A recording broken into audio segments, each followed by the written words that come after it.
aplauso dos homens, a glória fugaz.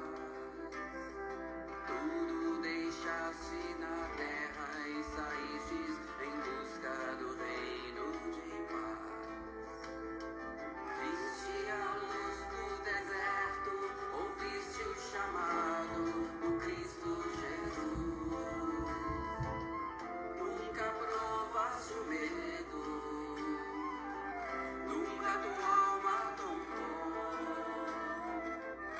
Resistindo e sofrendo, cumpriste a missão que o Senhor te legou. E hoje tu és a lição para todo aquele que quer ser cristão. E no reino de Jesus, tua vida é estrela, roteiro de luz. É necessário viver, combater bom combate que vai nos salvar. É necessário calar nossa voz para que o Cristo possa falar.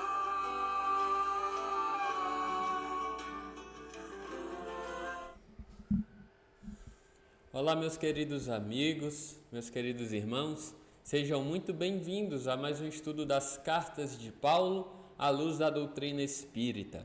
Hoje iniciaremos o estudo do capítulo 15 da primeira carta aos Coríntios. Este capítulo 15 que vai ser dividido em duas partes, devido ao seu tamanho, são aí quase 60 versículos, porque Paulo neste capítulo vai tratar sobre ressurreição. Ressurreição ainda tão incompreendida por nós cristãos, não é? Muita gente acredita que Jesus ressuscitou em um corpo físico, que o seu corpo físico se regenerou. E Paulo vai tratar sobre isso. E à luz da doutrina espírita, vai clarear muito da nossa compreensão acerca desse tema tão importante para todos nós cristãos, a ressurreição. Porém, nesta primeira parte, Paulo ele vai como que fazer uma introdução. Ele vai relembrar a comunidade de Corinto sobre o que ele mesmo, Paulo, já tinha ensinado acerca do Evangelho. Para lá na segunda parte ele adentrar em uma profundidade maior no tema da ressurreição, tá? Então, esta primeira parte é uma espécie de introdução e muito importante, né, para a gente poder falar sobre ressurreição com propriedade, tá bom? Então, convido você a vir conosco nesse estudo que tanto nos alegra o espírito. Vamos lá, lembrança do que Paulo ensinou sobre o Evangelho. E aí ele vai dizer: eu vos lembro, irmãos, o Evangelho que vos anunciei, o qual também recebestes, e no qual estáis firmes, pelo qual é certo que sois salvos, se todavia o conservais como eu vou-lo preguei, senão é que crestes em vão. Porque desde o princípio eu vos ensinei o mesmo que havia aprendido, que Cristo morreu por nossos pecados, segundo as Escrituras. Né? É o que as Escrituras vinham falando já sobre o Messias, e como de fato aconteceu. E é uma coisa que eu sempre falo, o Salmo 22 é o próprio processo de crucificação do Mestre. Tá? Então, haviam diversas profecias falando sobre isso. Tá bom? E nós percebemos aí que o versículo 2, parte do versículo 2, está sublinhado porque tem uma mensagem do Emmanuel sobre ele. Está lá no livro Pão Nosso, capítulo 149. Crer em vão. Vamos prestar atenção nesse recorte da mensagem. Eu repito, não é a mensagem na íntegra, é um recorte. Se você puder, depois procure e leia essa mensagem na íntegra. Todas as mensagens que a gente coloca aqui, tá? O Emmanuel vai dizer: Paulo de Tarso foi muito explícito quando asseverou aos coríntios que eles seriam salvos se retivessem o Evangelho. Cada aprendiz há de ser uma página viva do livro que Jesus está escrevendo com o material evolutivo da Terra. O discípulo gravará o Evangelho na própria existência ou então se preparará ao recomeço do aprendizado, porquanto, sem fixar em si mesmo a luz da lição, debalde terá crido. Gente, é o que nós sempre falamos aqui. Crer é só o início. É importante? É a base. Sem a base você não constrói o prédio. É a base. Porém, apenas crer não basta. Tem que crer? Tem, mas não pode parar aí. É preciso traduzir a crença em vivência. Então, se eu creio em Jesus, eu preciso vivenciar o Evangelho do Cristo. Senão eu vou cair naquela passagem que o mestre citou, né? Senhor, Senhor. E aí ele diz, por que me chamais de Senhor? Afastai-vos de mim, vós que praticais a iniquidade. Então eu posso chamar Jesus de Senhor, mas se eu não cumpro, se eu não vivo o seu Evangelho, não adianta, a crença não adianta, sabe? Vai se tornar vã. E aí eu vou ter que recomeçar. Tá? Então, cuidado, para a gente não crer em vão. É uma fé morta, sem obras. Obra não é só você ir, só entre aspas, né? É importante, mas não é só você ir para a casa espírita, fazer a caridade material, se o seu coração não toma parte nisso. Obra é isso também. Obra é a caridade dentro de casa.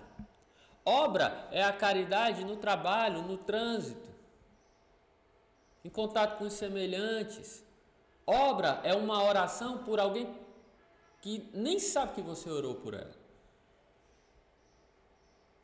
Obra é toda ação que você faz no bem, todo sentimento que você emana para o bem, toda vibração que você dirige para o bem, tudo isso é obra.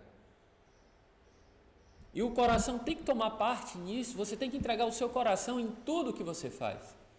Senão a fé fica vã, seca, vazia.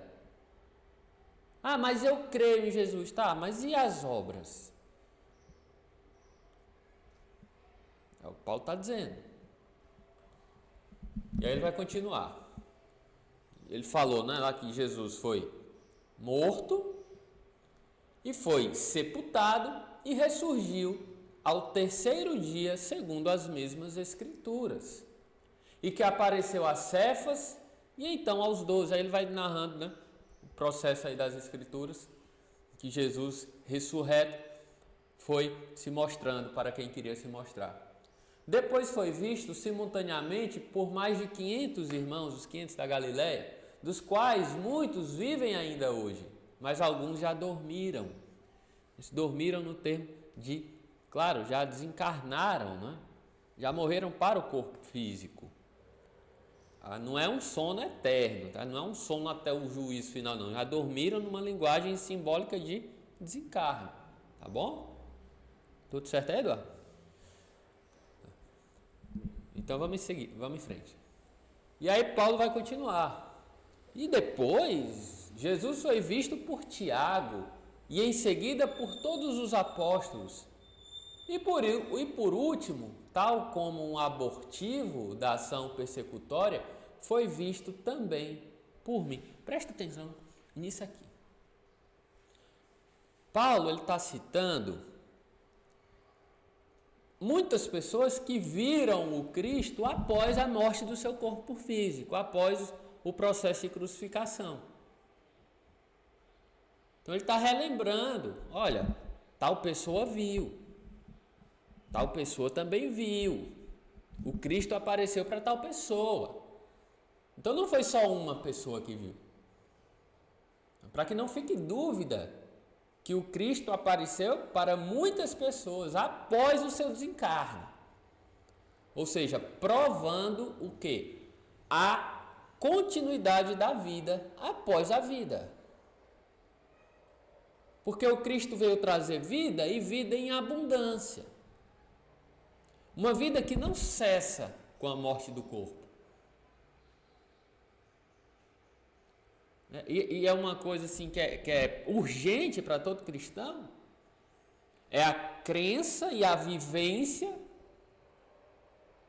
de que nós somos espíritos imortais.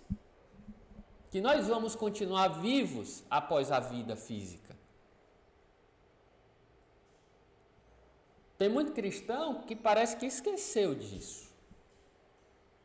E eu olho para a minha vida hoje, é uma pergunta que eu devo fazer. Será que eu estou vivendo nas minhas ações diárias, nos meus pensamentos, nos meus sentimentos, como alguém que vai continuar vivo para sempre? Será que eu estou vivendo como alguém que sabe que é um espírito imortal? Ou eu estou vivendo como alguém que não tem a menor noção sobre a imortalidade da alma? Porque o cristianismo, o cerne do cristianismo é justamente a vida após a vida. Se você tirar a vida espiritual do cristianismo, acaba o cristianismo. Hoje é muito sério isso, porque a gente cultua um Cristo morto, ou pregado em uma cruz, ou um Cristo que foi embora.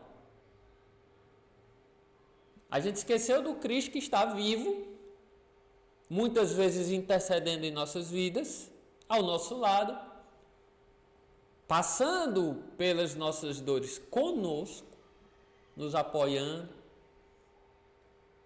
Eu esqueci desse Cristo. Nós cristãos cultuamos um Cristo morto. E o Espiritismo vem relembrar, vem trazer o cerne do Evangelho, que é a vida após a vida. É o Cristo vivo.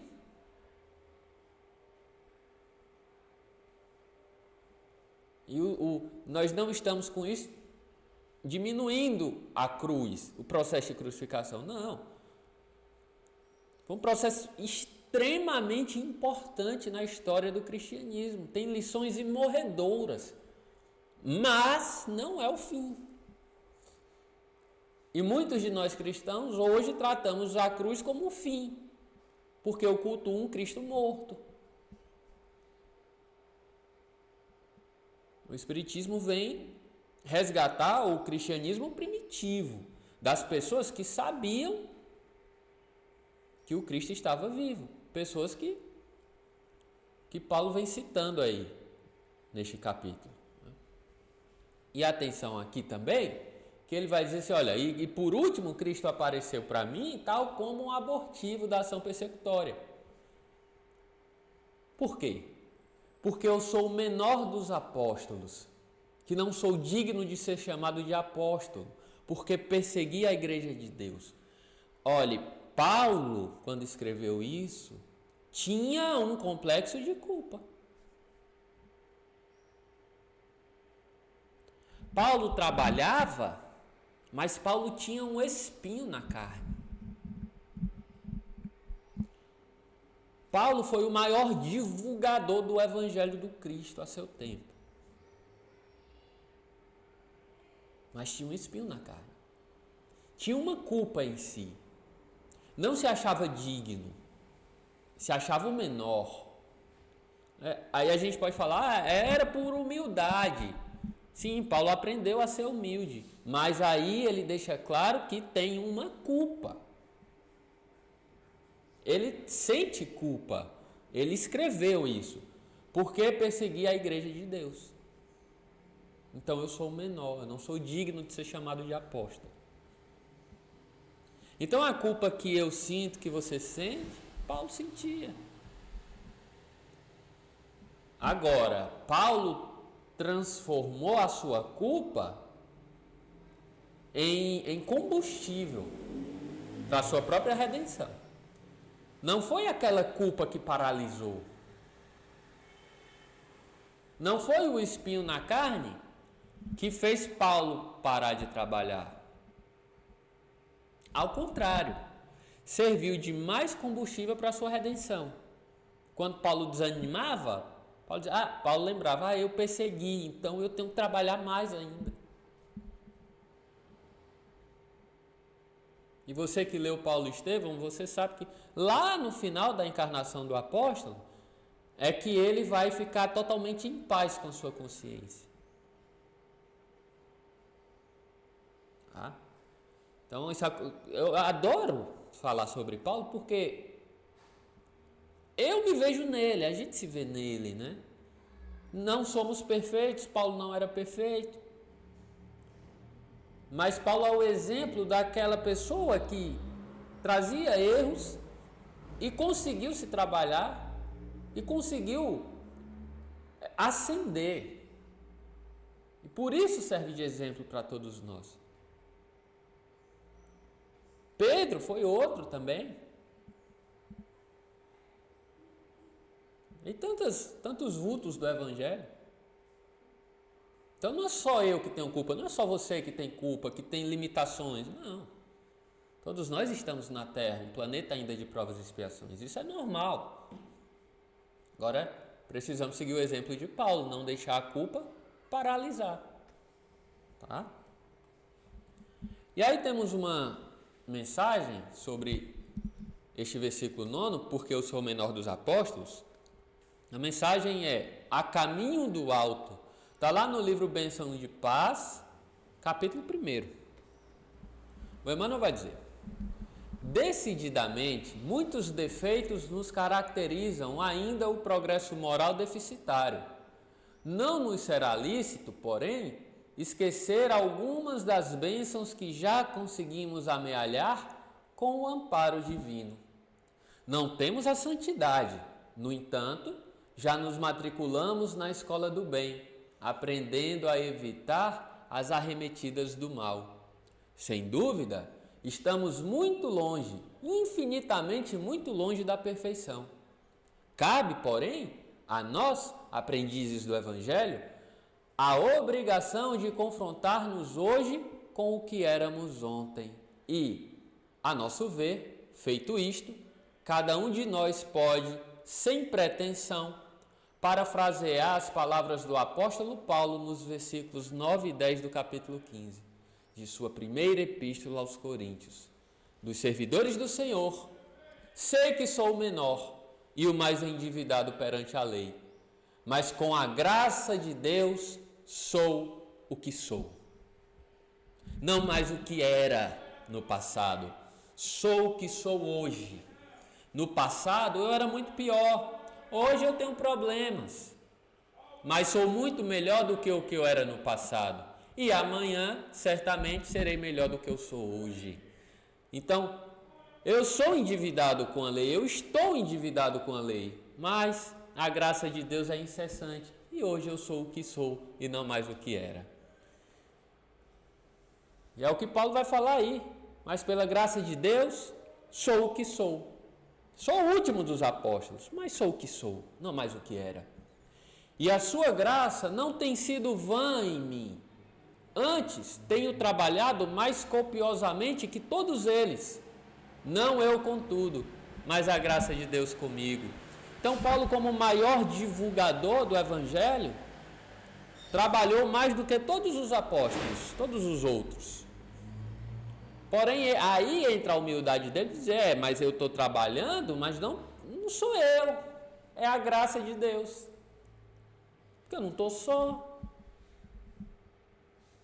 Eu sou acompanhado por Deus, por Jesus, por Estevão, por Abigail, tanta gente boa desencarnada e tanta gente boa encarnada também, tantos colaboradores, cooperadores. Aí entra a humildade do apóstolo. Porque seja eu, ou sejam eles, assim vô-lo pregamos, e assim cresces. O que importa é a mensagem, a pregação. Ora, se prega que Jesus ressuscitou dentre os mortos, como dizem alguns de vós que não há ressurreição de mortos? Aí hoje eu faço a pergunta: Se se prega que Jesus apareceu após a vida, ou após a morte, como queira, após a sua crucificação, como hoje tem cristão que diz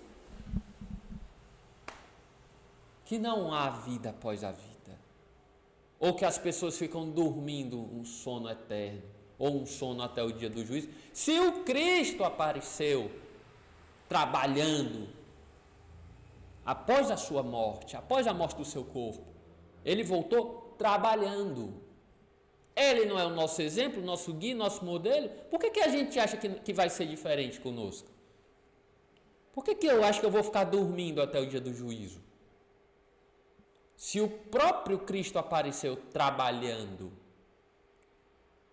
e nós temos o Cristo como nosso exemplo maior, mas e tantos outros que já fizeram a passagem e que já voltaram nas mais diversas religiões cristãs, que já apareceram para seus familiares em sonhos, que já passaram mensagens, que já ajudaram, que já intercederam de alguma forma. Como o Evangelho fala isso, e o cristão de hoje vive como se não acreditasse no que o Evangelho fala. Tem uma mensagem do Emmanuel, né? Pela graça de Deus sou o que sou.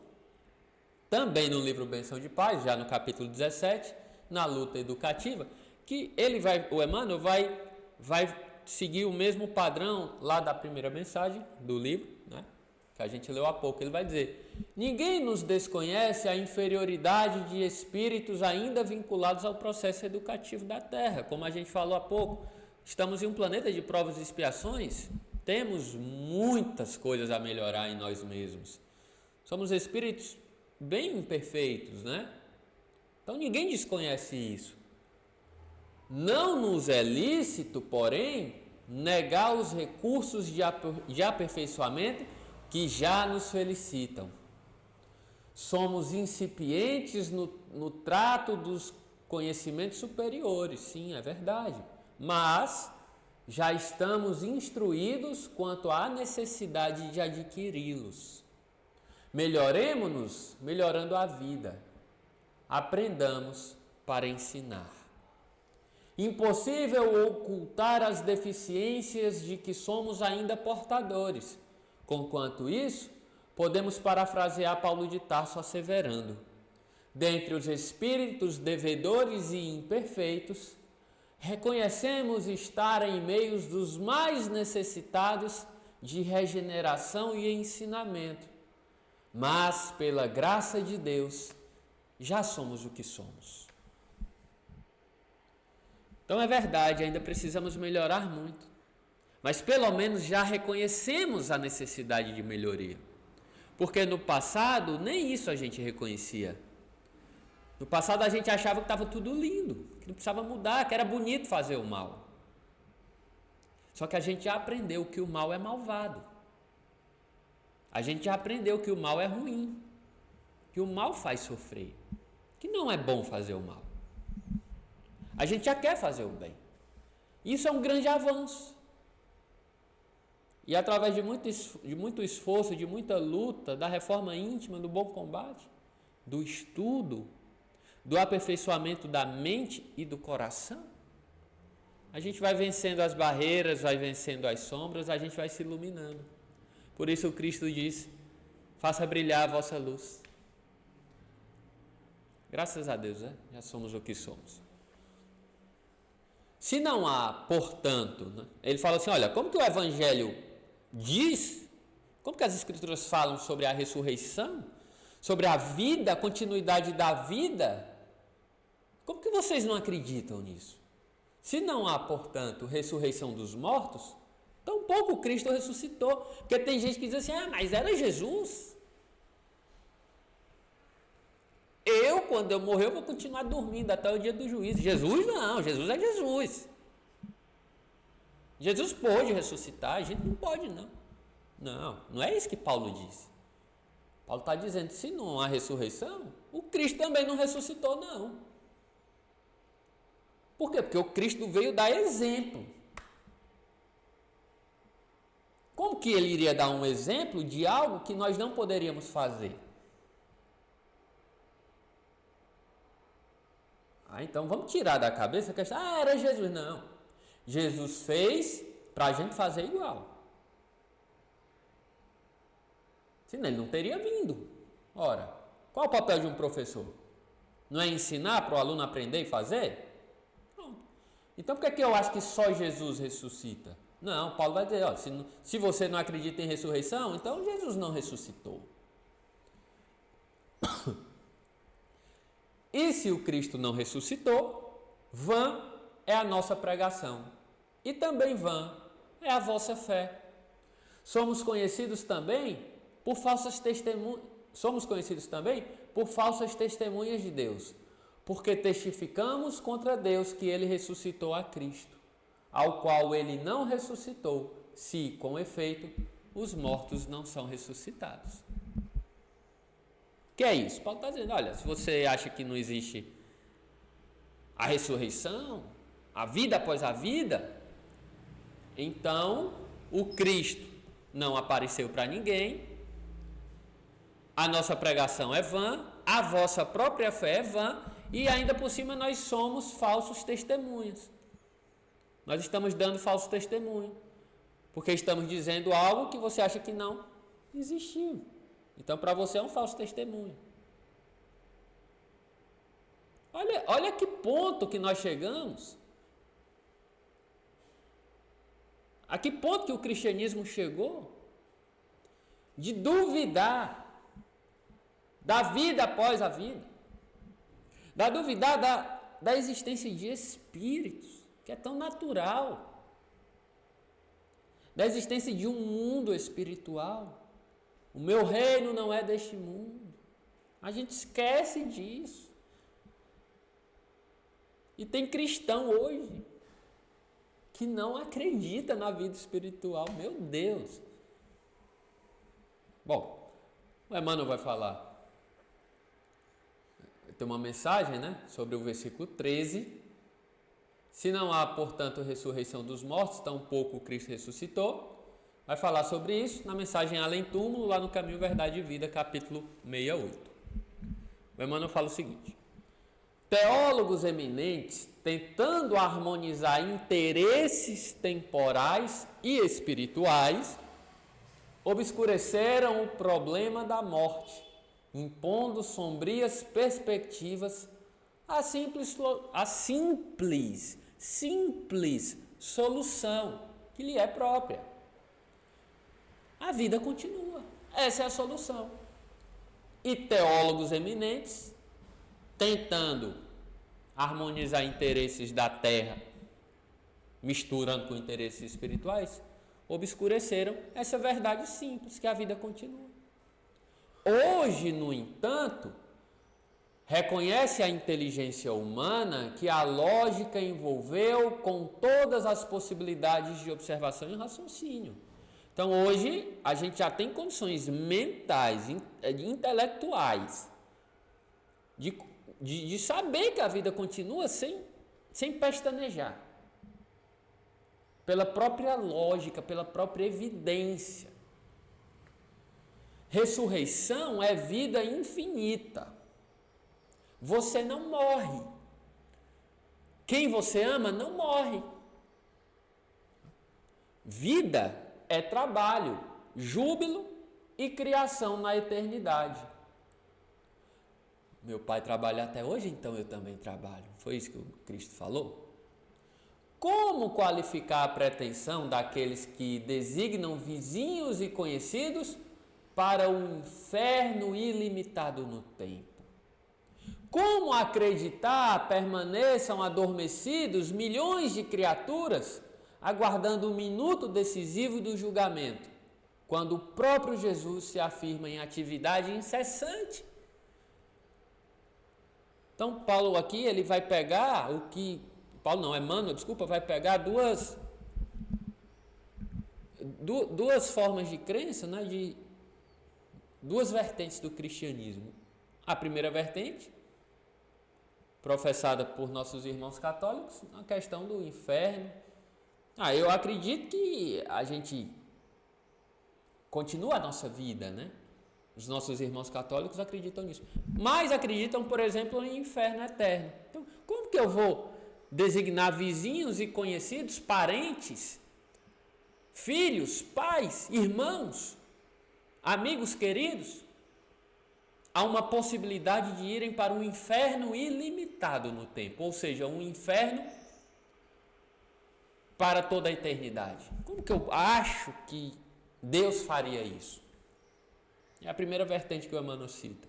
A segunda, muito professada por nossos queridos irmãos evangélicos, sobre a questão do sono até o dia do juízo. Como acreditar que permaneçam adormecidos milhões, e eu aqui coloco bilhões de criaturas, aguardando o minuto do julgamento, quando o próprio Cristo se afirmou em atividade incessante? Ou seja, após a sua crucificação, voltou trabalhando, servindo. Como eu posso acreditar nisso? Num sono até o dia do juízo? Aí eu vou contra os próprios evangelhos, né? E aí a mensagem continua. Os argumentos teológicos são respeitáveis. A gente respeita. No entanto, não deveremos desprezar a simplicidade da lógica humana.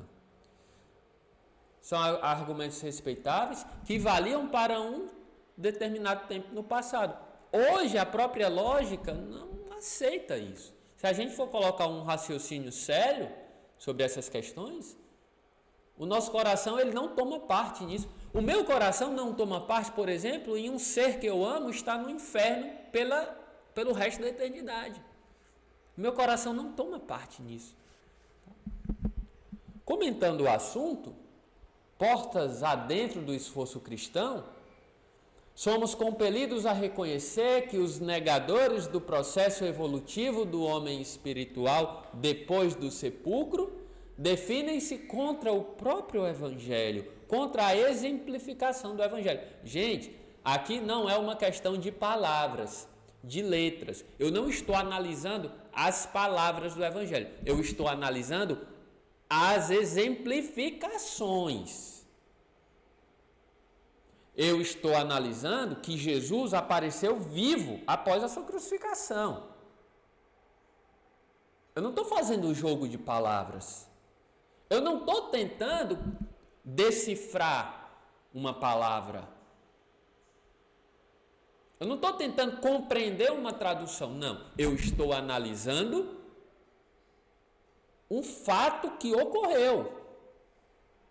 Jesus vivo após a morte do corpo físico. E quem vai contra isso, está em contra os fatos do Evangelho. É simples. O mestre dos mestres ressuscitou em trabalho edificante. Quem, desse modo, atravessará o portal da morte para cair em ociosidade incompreensível? Somos almas em função de aperfeiçoamento e, além do túmulo, encontramos a continuação do esforço e da vida. Muito simples. É uma lógica simples. Não precisa de muito esforço para a gente entender que a vida continua. Tá? E aí tem uma outra mensagem que faz referência justamente a todos esses versículos que a gente estudou até aqui, né? Do 1 ao 14. Sobrevivência, está lá em Seara dos Médiuns, capítulo 82. Emmanuel também vai dizer, semelhantes considerações, quais considerações? Todas essas que Paulo trouxe nos seus 14 primeiros versículos aí deste capítulo. Semelhantes considerações parecem nascidas do punho de valoroso comentarista espírita da atualidade. Paulo como precursor do espiritismo, né? Entretanto, foram escritas há quase 2 milênios, na época, né? Hoje já passou de 2 milênios. Passou não, né? Paulo foi um pouquinho depois de Cristo. Está chegando realmente, está quase 2 milênios. Por Paulo de Tarso. E constam nos versículos 1 a 14 do capítulo 15, esses que a gente está estudando.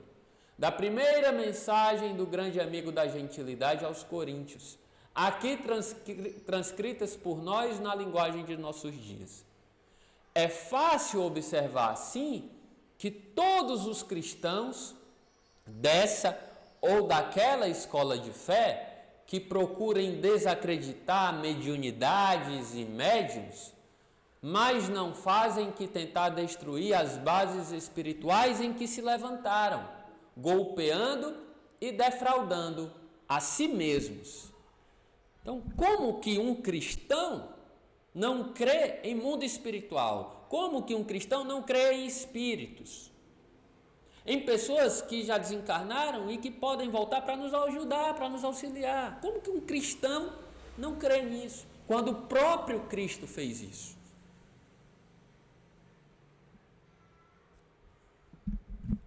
São golpes em si mesmos, na sua própria fé. E aí Paulo vai continuar. Porque se os mortos não ressuscitam, também Cristo não ressuscitou. E se o Cristo não ressuscitou, é vã a vossa fé, porque ainda permaneceis nos vossos pecados. Também, por conseguinte, os que dormiram em Cristo pereceram. Ora, se ninguém ressuscitou, está todo mundo morto. É o que Paulo está dizendo. Se esperamos em Cristo só nesta vida, somos os mais miseráveis de todos os homens. É um outro erro de muitos de nós cristãos, né? A gente pede a Jesus favores terrenos. Ah, tem problema pedir alguma coisa terrena? Não, não tem, mas só isso?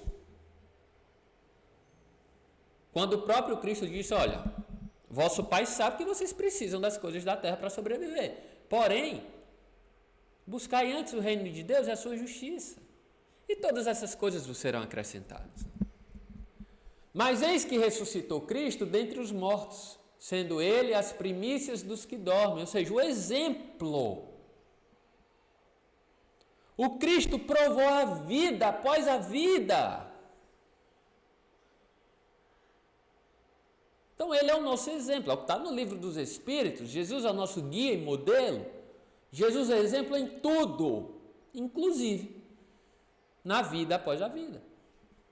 Porque com a morte veio, na verdade, como a morte veio, na verdade, por um homem, também por um homem deve vir a ressurreição dos mortos. Aí ele fazendo referência a Adão, do Velho Testamento, que nós hoje, na doutrina espírita, nós já compreendemos que é uma linguagem poética para retratar uma situação muito maior que ocorreu.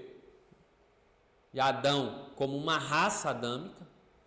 Então, como esta raça veio à Terra trazer débitos, né, questões aí por resolver, a ressurreição, ou seja, a certeza da vida após a vida, veio também por um homem, Jesus Cristo, que veio também inaugurar uma nova era de milhões de espíritos que seriam cristãos com a certeza da vida após a vida. O nosso amigo Haroldo Dutra, ele fala muito bem sobre isso, por exemplo. A questão do homem adâmico terreno e a questão do homem espiritual, inaugurada por Jesus Cristo. Tá? E aí temos uma mensagem, uma outra do Emmanuel, lá no Caminho, Verdade e Vida, capítulo 123, esperar em Cristo. Emmanuel disse: seria razoável contar com o Senhor tão somente nas expressões passageiras da vida fragmentária, ou seja, esperar favores de Jesus apenas aqui para a nossa vida física, tão frágil, né? Tão passageira? É indispensável descobrir a grandeza do conceito de vida, sem confundi-lo com uma vida.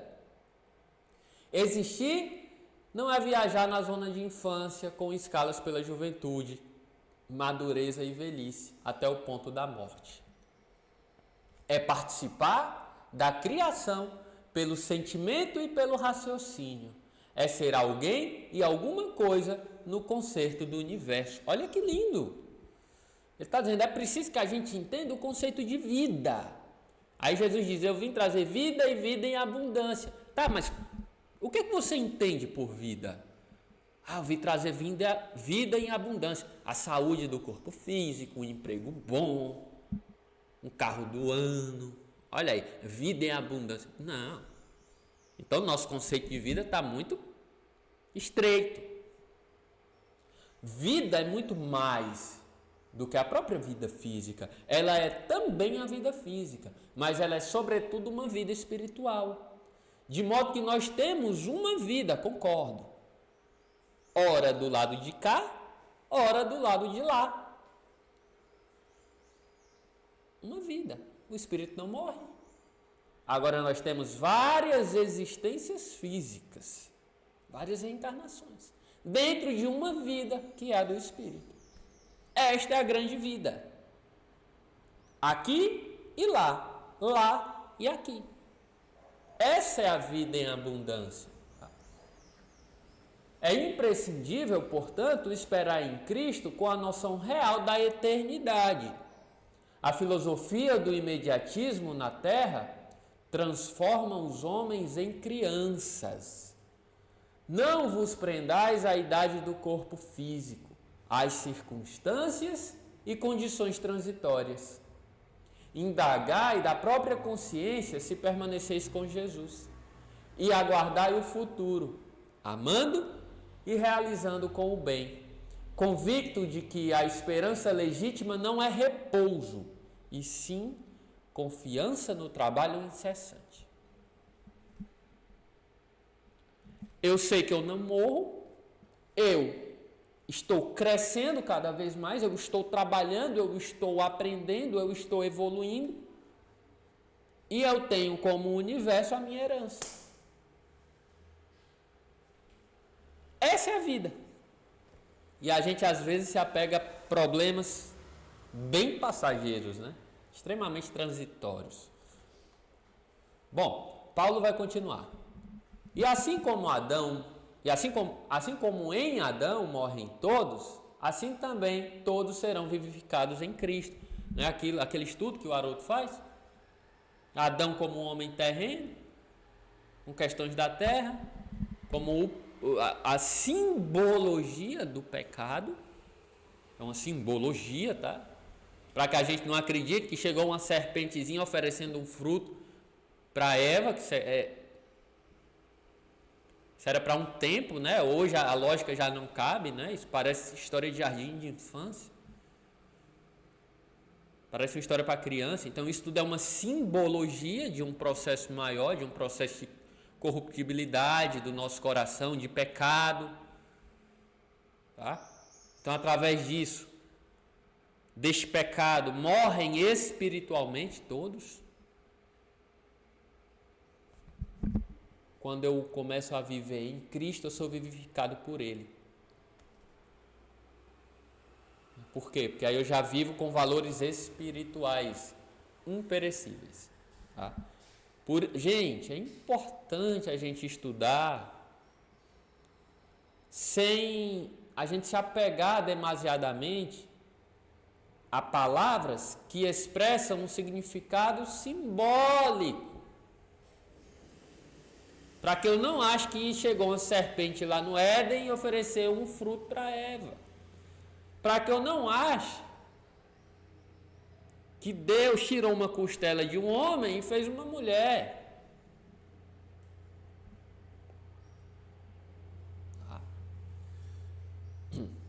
Mas cada um em sua ordem. A primícia foi Cristo, ou seja, o arquétipo, o primeiro, o exemplo. O exemplo foi Cristo. Depois, os que são do Cristo, que creram na sua vinda. Depois será o fim, quando tiver entregado o reino a Deus e ao Pai, quando houver destruído todo o principado e poder e virtude. Aí qual é a missão do Cristo? Qual é a missão do Cristo na Terra? Transformar a Terra em um mundo feliz e entregá-lo a Deus. Pai, aqui teus filhos, meus irmãos, agora são como eu, espíritos puros.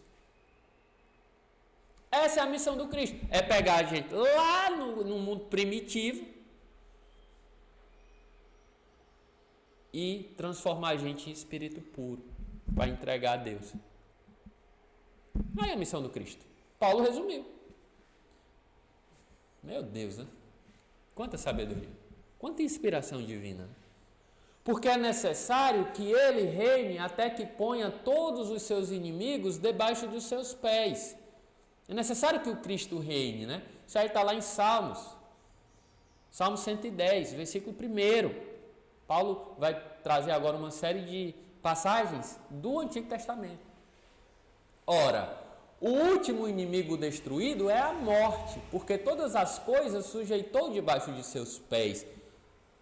Até mesmo no Velho Testamento, a crença maior era na vida terrena, pouco se sabia sobre a vida espiritual. Então, o último inimigo seria a morte a ser destruída. E quem matou a morte? Cristo. Cristo matou a morte.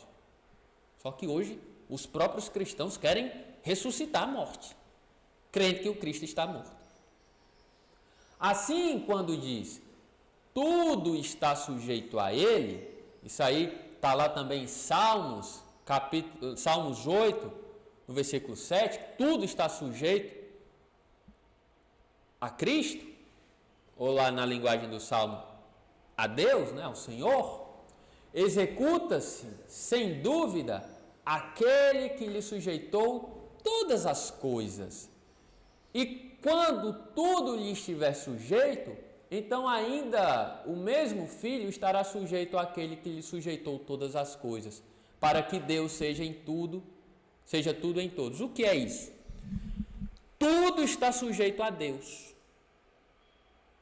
E na terra tudo está sujeito a Jesus. Porém, mesmo na terra tudo estando sujeito a Jesus, Jesus está sujeito a Deus, para que Deus seja tudo em todos nós.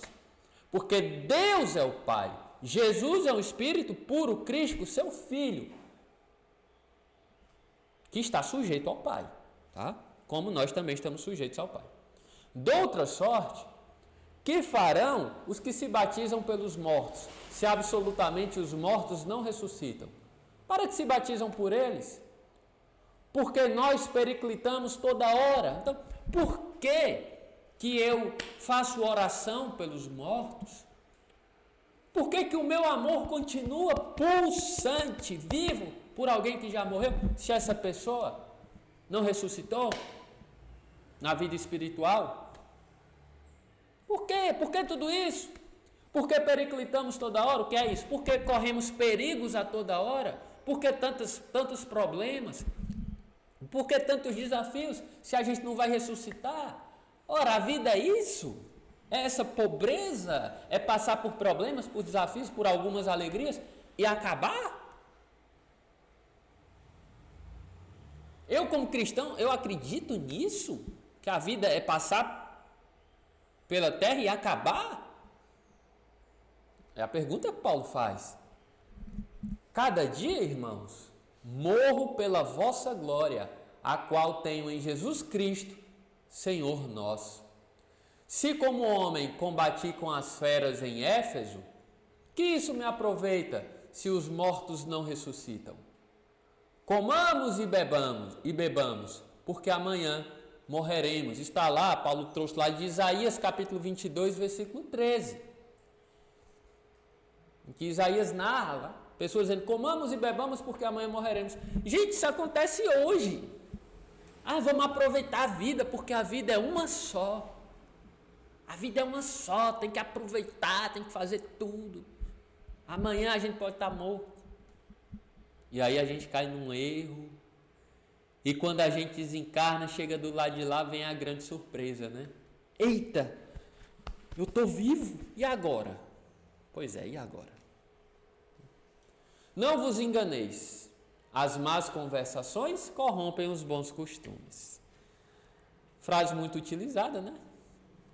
Temos uma mensagem do Emmanuel sobre isso, Más Palestras, Pão Nosso, capítulo 74. Emmanuel fala, a conversação menos digna deixa sempre o traço de inferioridade por onde passou.